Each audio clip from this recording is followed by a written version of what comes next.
That concludes questions for oral answer. I call on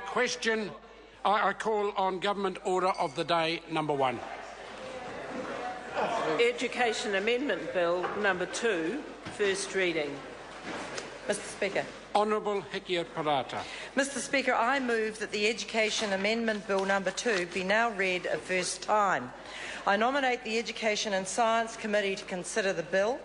At the appropriate time, I intend to move that the bill be reported by 21 July 2014. Mr Speaker, our government has a comprehensive, successful and sustainable education plan. We want every New Zealand child to get a better education so that they can be successful here at home in New Zealand as well as globally competitive. This government is investing in an education system that gives students and young people the skills that they need to achieve success in education and in life.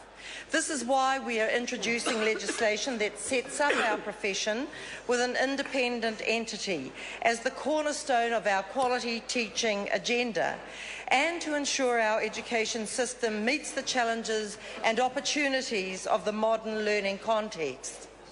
This will promote educational leadership, accountability and high standards within the education system, help to drive continuous improvement by strengthening and streamlining quality assurance processes, and establish a regulatory framework for the protection of children and discipline for the highest and safest behaviour. My colleague, the Honourable Stephen Joyce, will speak in more detail about the tertiary and international education aspects of the bill. Mr Speaker, the government is focused on strengthening and valuing the education profession. Earlier this year, our Prime Minister announced an investment of $359 million for teaching and leadership career pathways that will create 4 new teaching and leadership roles in schools. These roles will recognise and use talent where it's needed most and will be implemented from next year to support communities of schools across the country. Importantly, it will have a focus on supporting teachers to collaborate to lift achievement. This year, we are reviewing professional learning and development for the compulsory school sector. This month, we are hosting the International Summit of the Teaching Profession here in Wellington. We expect to host Ministers of Education from the top-performing education systems from all around the world. At the same time, we are hosting education festivals in Auckland, Wellington and Christchurch to showcase school best practice to each other, to parents and to the community, and to celebrate what is happening in our schools. We have instituted the inaugural Prime Minister's Education Excellence Awards to be awarded in June this year. We want to build on the good practice that occurs in schools every day and support the system to promote high professional standards and accountability. The Education Council of Aotearoa New Zealand, EduCans, is integral to our plan to value and strengthen the teaching profession. The bill establishes EduCans, which will be a new professional body for the education profession, replacing the existing New Zealand Teachers' Council. I would like, Mr Speaker, at this time to record my thanks to the New Zealand Teachers' Council for the sterling work that it has done over the duration of its existence, and to thank them for the work they will continue to do until the new body is in place. This bill today, Mr Speaker, is the result of a 3-year conversation. Widespread consultation began in 2010 when the Education Workforce Advisory Committee wrote its report, and ended with the 2013 Ministerial Advisory Group report, which led engagement on the proposals right across the profession. EduCans will lead and promote quality teaching in New Zealand. As an independent statutory body, it will focus on investing in high-quality leadership and teaching practice across early childhood and schooling.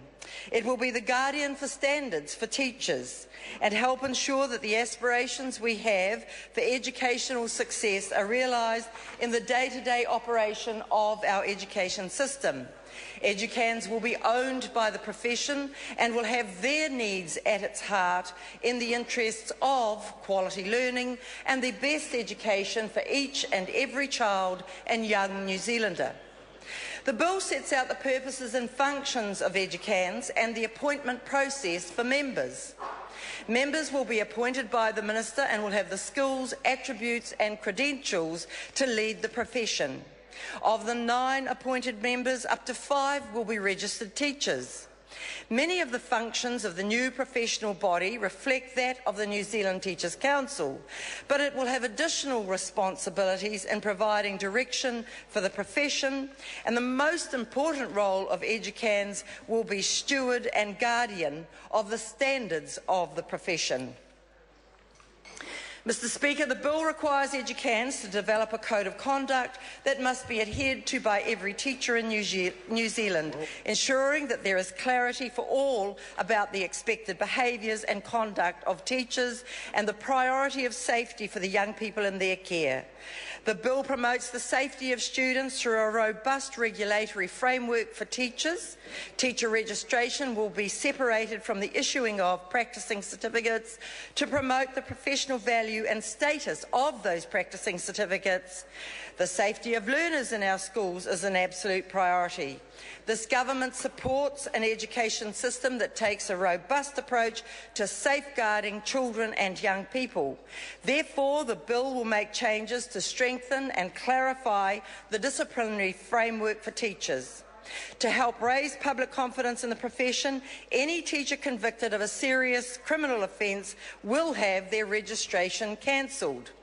Educans will have an explicit function to monitor and enforce the mandatory reporting requirements relating to teacher misconduct. Likewise, streamlining the powers of the Complaints Assessment Committee will ensure that appropriate disciplinary measures are taken in a timely manner. The disciplinary tribunal can suspend a teacher's practising certificate if the safety of children or the reputation of the teaching profession are in question, and we are removing the current 3-month maximum interim suspension. Mr Speaker, the bill helps us to achieve our aim of 5 out of 5 students achieving success in education. We are committed to ensuring that our education system is well equipped to meet the challenges of the modern learning context, and the Education Amendment Bill helps us achieve this. We have invested significantly in consulting with the education professionals to ensure that this bill reflects both their aspirations and their ambitions, but also balances the need to ensure that the safety of children and the protection of parents' interests in terms of their children are also safeguarded by this bill. Mr Speaker, I now commend the bill to the House. The question is that the motion be agreed to. Thank you, Mr Speaker. I call the honourable member